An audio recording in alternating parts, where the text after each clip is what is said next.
வாழ்க வையகம், வாழ்க வையகம், வாழ்க வளமுடன்.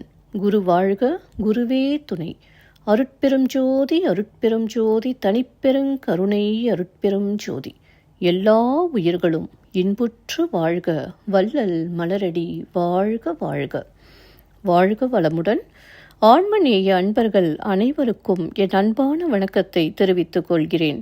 இன்று நாம் இன்பத்து பாலில் தனிப்படர் மிகுதி என்ற அதிகாரத்தில் உள்ள 7வது குறளுக்கு சன்மார்க்க விளக்கம் காண இருக்கின்றோம்.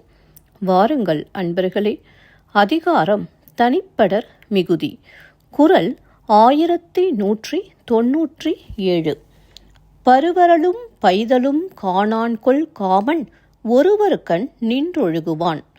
பருவரலும் பைதலும் காணான்கொள் காமன் ஒருவர்கண் நின்றொழுகுவான். முதலில் உலகியல் விளக்கம் காண்போம். காதலர் இருவரிடத்திலும் ஒத்திருக்காமல் ஒருவரிடத்தில் மட்டும் காமன் நின்று இயங்குவதால் என்னுடைய துன்பத்தையும் வருத்தத்தையும் அறியானோ. இப்பொழுது சன்மார்க்க விளக்கத்தை காண்போம்.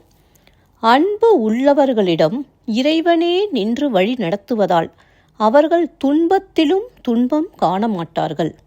மீண்டும் ஒரு முறை கூறுகிறேன்.